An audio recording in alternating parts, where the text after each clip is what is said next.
Welcome to Geeks 4x4, the most budget-oriented off-road channel in all the YouTube, and home of Blue Bob, the bobbed Excursion. I believe it is the only one in the world. But last week we installed a gas tank and I fabbed up a mount. So I really appreciate all you guys that watched, that had tips for me. I'm going to be putting just about every one of those in as I redo that. I haven't taken that thing back apart yet. I'm just happy to have it together for a little bit. But I will, and it will get the treatment that you guys said I should do.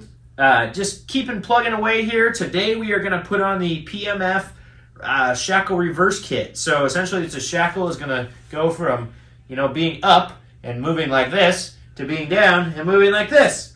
Very exciting. But I'm going to show you guys how that kit goes on and show you guys what hole you need to drill and stuff like that. And I really am impressed with PMF.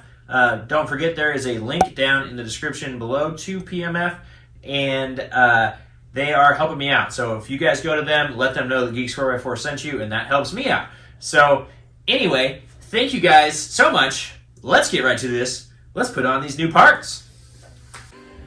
All right, let's get started on this shackle reverse flip for the rear of Blue Bob. We are going to start out with, I already measured, I'm going to tell you right in the camera right now so I don't forget, 25.5 from the center of the hub to the bottom of the wheel well. Those are supposed to add 2.5 inches. I don't know if mine's going to be different. This thing is really funny to drive. You turn it and it just picks up a tire. There's not as much weight behind the tires and stuff, so it kind of does burnouts places, so that's kind of fun. But I'll change with bigger tires.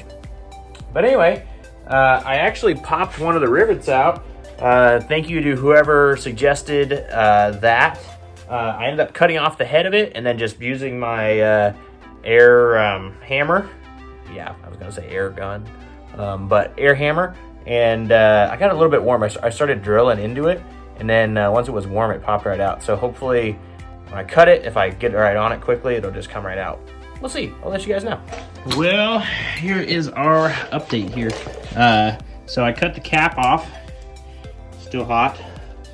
These things have a cap on both sides. Got those two off. I unbolted this. I can't get it out of here because of just everything that I've done to shortening this thing until I get the bracket off. So that's going to be a pain in the butt to cut the front ones, but we will figure that out. Cut the cap off. Drilled a little pilot hole in it, just barely drilled it. The thing's shot so far, I can't find it. I'd show it to you. But it's over there somewhere. And then air hammered it out. And yeah, so this is what they look like. There's a cap on both sides. And I just cut this cap off. That's the one I showed you on the ground. And then boom, nailed it out the other way. So yeah, that's what we're gonna do here. These back ones I might do from the inside. See if they don't work. If they don't work okay from the inside of the frame. Except I'm gonna beat up the frame. I don't know. I think I'm gonna have to figure that one out. But I'll let you guys know what I did. I'm gonna get these back two off on this side too, and then we're halfway. All right. So this is what they come out like. This is the forward hot rivet that holds on the rear.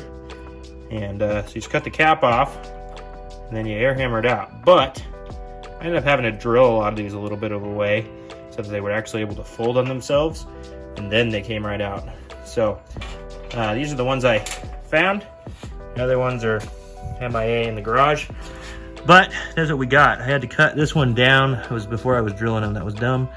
But actually, that hole is not the same. And these are for the Super Duty maybe, so they're a little bit different. But I'm gonna have to drill, I think, 4 new holes to put, because there's 3 holes. Well, let's show you right here.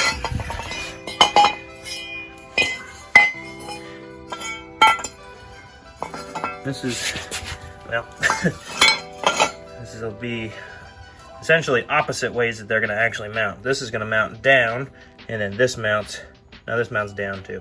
Okay, let me flip it to where it's the way it's gonna mount. The same way. This thing, that's what they look like side by side. And that's how they're actually going to mount. And yeah, so the original one is obviously over here, and that's the PMF one. Top holes line up, but the rest of the holes for the Excursion do not. But anyway, a couple holes drilled in the frame and we'll be good. But yeah, that's what we got in here. Pretty cool this is gonna get. I had the springs riding up, they actually bent this. I don't know if you can see that is bent. Yeah, you can. And when I dropped it out, it bent that. So anyway, springs will be now down clear, and I can put my last body mount on and keep going. Alrighty. Good new parts getting put on here. So this is the new setup. They're just kind of mocked up. I got to drill 2 more holes. I might drill 4 more holes on each one. Yeah, that's how the Shackle is going to hang now. Instead of being up where the spring is way up in there, the spring is now way down here. So it's going to be sweet. It's what all off-road rigs run, and the original powder coating on these Shackles is kind of coming apart. But I think PMF just recommends running these ones. I'm gonna talk to them. But yeah, they've provided washers for both sides. Lock nut, looks like grade 8 bolts. Yeah, there's a look from the back there. I'm gonna mount my bumper to these bolts. So there's gonna be a D-ring mount that a buddy of mine is cutting out on a CNC, and it's gonna go right in there. And then I'm gonna cut a hole for the D-ring in the bumper. So the D-ring's gonna be a solid piece that's bolted because I don't trust my welding. Then I'll weld the bumper to it and do all that. But yeah, I'm probably gonna end up having to get longer ones of these bolts even, because I think I'm gonna do a 3/4 inch plate for that D-ring. So anyway, it's gonna be on here, guys, and I'm really excited about this. I'm curious what it drives. It's already drooped lower than these shocks can go at full drooped stock shocks. So it's gonna ride higher than this because, you know, weight on the truck and everything like that. But I want to be able, obviously I need extended shocks and stuff like that. I don't know what I'm gonna do quite with the springs yet. Haven't fully decided. But for now, it's just gonna have the stock springs on it, and so yeah, I'm gonna need some longer shocks. But I think first thing I'm gonna do right now is turn those shock mounts up instead of putting them longer for now. And yeah, the back's getting close here, guys. This is really fun. Gonna be on to the front pretty soon.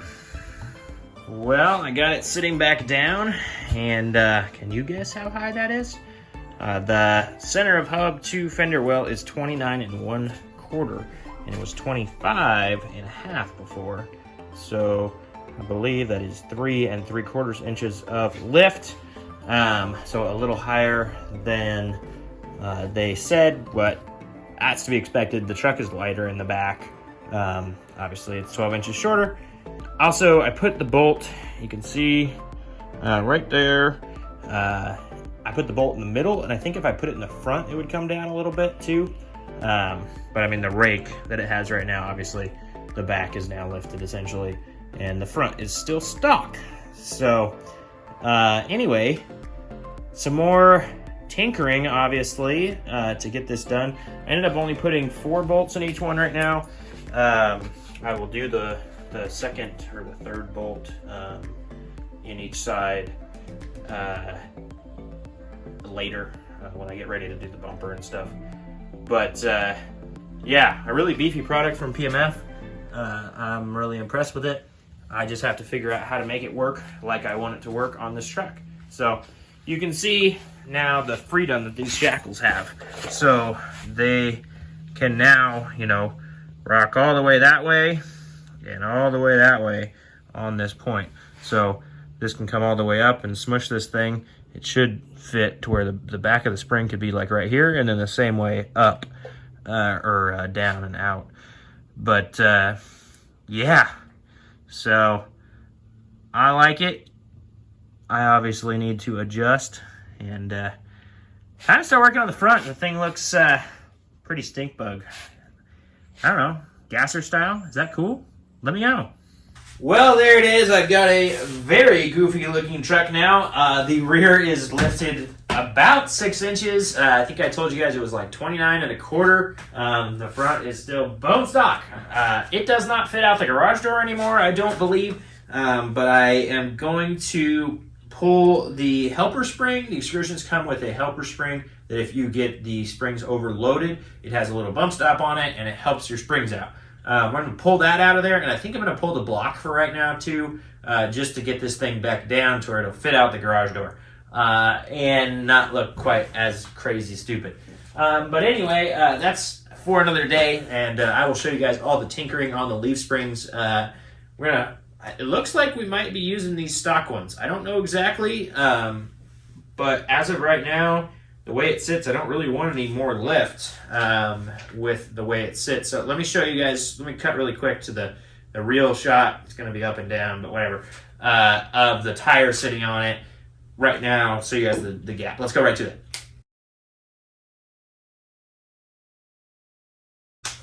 And we're back! Craziness. But anyway, so lots of tinkering to still do. I don't want the truck that high, so probably these stock springs are going to hang out. We'll see. So anyway, thank you guys for watching. Don't forget to check out PMF. If you buy through that link in the description, tell them that I sent you. There's no way for them to track that, but put it in the notes or something. Geeks 4x4 sent me your way. And yeah, they've got some great products. I got some new things coming actually for them from PMF for the white truck. I've got a new track bar coming. I've got a new tie rod and drag link. And I was able to hook up with Redhead, and they gave me a little discount as well. And so I'm going to be putting a steering box. I'm going to essentially be rebuilding the steering setup on the white truck in the next couple videos, hopefully. I should have the parts today, and if the weather cooperates, I can put that stuff together and show you guys. But anyway, yeah, I have a steering box, I have track bar, drag link, and tie rod. So anyway, really excited about that. Those will be the next videos. Thank you for watching today. We really appreciate it. And help support anything you can. Really appreciate it. Hold up. I know you thought I was done talking and you didn't have to listen to my voice anymore, but I'm going to start doing a new thing at the end of the videos. If you comment and help me out with this project, I'm going to shout you out. So thank you to Joe, Bill, and RG. I know it's Doc Moffat. If you guys have seen the CJ7 and the pictures and stuff, that's my buddy Doc, and he's helping me out. So I just really appreciate you guys, and keep them coming. Anybody new, anything like that, I'm going to try and shout you out every week. I'm going to try to remember this one every week. So anyway, thank you guys for watching. We'll see you next time.